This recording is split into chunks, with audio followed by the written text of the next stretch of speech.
जी कतुनको څنګه چې تاسو کتئ چې په پیښور کې د حشنغرۍ چوک نه پاسبان پاکستان ارګنایزیشن فلسطین سره د یووالي اظهار کولو لپاره یو غټه ریلي منعقد کړې ده. دې ریلۍ کې به پتله هم جلاویږي، ورسره به د فلسطین په حق کې د هغوی د کم مظلوم عوام د مسلمانان دي د هغوی په حق کې نارې هم کېږي. راځئ جی ګورو. سره میډیا او شکریه ادا کوم، تاسو موږ سره په دې کې پوره کوآپریشن وکړو. د دې نه علاوه خبره دا ده چې په فلسطین کې یو جنگ شروع شوی دی او په فلسطین کې ډېر زیات تکلیف دی عوامو ته، ماشومانو ته، او ټولې قتل عام شروع دی. نو زه به دا وایم چې زه ټولې مسلم امته دا اپیل کوم چې ټول په اتفاق او په اتحاد شي او د دې مخنیوي وکړي. بله خبر دا ده چې لکه زمونږ سبسالار چې دی حافظ منیر صاحب چیف اف آرمي سټاف، هغه ته مونږ دا اپیل کوو چې ته مهرباني وکړه، ته په دې باندې اکشن واخله او تا سره ټول پاکستان ټول عوام تا سره ولاړ دي انشاءالله، او تا سره به څنګ په څنګ باندې موږ روان یو. او د دې نه علاوه زه ستاسو د ټولو پاسبان تنظیم خاص کر د کاري صاحب سره شکریه ادا کوم چې د پتو ګڼ تعداد کې خلک رالل، او زه د هغه بیا هم شکریه ادا کوم او ستاسو هم د ټولو عوامو شکریه ادا کوم. انشاءالله موږ تاسو ډېر ډېر مننه جي. نن پاسبان پاکستان د خپل فلسطین کې چې کوم دغه رونو سره کوم ظلم زیاتې کېږي، کوم بربریت کېږي، او اسرائیل دهشتګرد چې کوم ماشومان او کوم زنانه هلته شهیدان کړل او غزا یې ختمه کړله، موږ دې لپاره راوتي یو چې مسلم ممالک بالکل خاموش ناست دي. په جنگ بدر کې د مسلمانانو تعداد 313 او د کفارو 1000. هغه ټایم د مسلمانانو جذبه دا وه چې فقط 1000 نست و نابود کړو، جنگ مسلمانانو ګټلو. دا ټایم د مسلمانانو جذبه ښه مضبوطه ده، خو موږ دا ټایم لاچار یو. سبیلنا سبیلنا الجهاد الجهاد سبیلنا سبیلنا الجهاد الجهاد.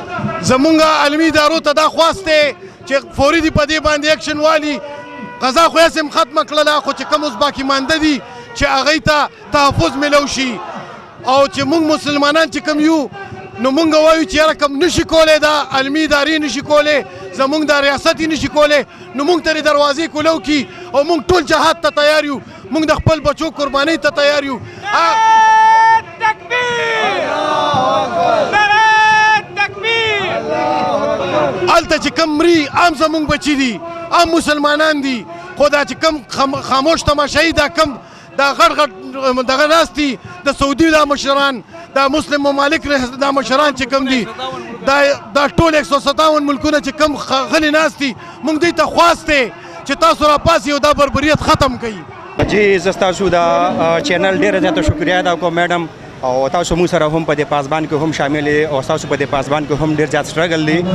نن چې دا کومه ریلي منعقد شوې ده دا د فلسطین سره د یکجهتۍ دپاره ده، دا د اسرائیل خلاف چې کوم دی یو د جهاد یو اعلان دی. او زه پخپله د تاکال پایان د ټاون 3 د فیروز صاحب زاغې د لاندې زه خپله د تاکال صدر یم، د یو سی 38 صدر یم، د هغې د تاکال زه نمایندګي کوم. او زه چې کوم د خپل واکدارانو ته زمونږ چې کوم حکومتي زمونږ ایجنسیانې دي یا زمونږ ادارې دي چې هغې وس لري، هغې طاقت لري چې هغې لاړ شي وجنګېږي، که هغې نه جنګېږي نو انشاءالله او الحمدلله د دې نه مخکې کشمیر چې کوم دی د پاکستان د پښتنو د سیمې دا چې خراسان والا سیمه ورته ویلې شوې ده، دې پښتنو ته د دې باره کې په احادیثو کې راغلي دي چې دا د خراسان سیمه ده، دا د خراسان نه دا پښتانه راوچت شوي وو او دوی چې کوم دی کشمیر آزاد کړی دی. انشاءالله دومره زما د خپل الله پاک نه چې کوم دی تمه توفیق او دغه لرمه چې دا پښتانه به راپاسي انشاءالله. دوی به چې کوم دی د فلسطین د ازادۍ دپاره خپل محنت، خپله وینه، خپله خوله، خپل ځان دا به انشاءالله هر څه قربانوي.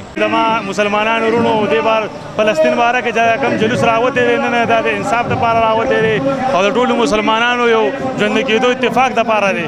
نو مهرباني وکړئ د هر شي سره چې کوم دی اتفاق وکړئ، روزي د روس خلاف روزي، د ظلم خلاف روزي، د هغې ماشومانو خلاف روزي چې کوم ماشومان نن په ملبو کې بند پراته دي. جی کتونکو څنګه چې تاسو وکتل د پاسبان پاکستان ارګنایزیشن د طرف نه یو ډېرې غټې ریلۍ منعقد شوې وه. هغه ریلي د حشنغرۍ چوک نه د سوري پل باندې ختمه شوه. پکې د اسرائیل جنډه هم وسوځېدله. فلسطین سره د یووالي اظهار وشو، مختلف قسم نعرې ولګېدې، ماشومان پتلې جوړې شوې وې. کیمرامین توفیل احمد سره رینا ګل، پیام خیبر، پیښور.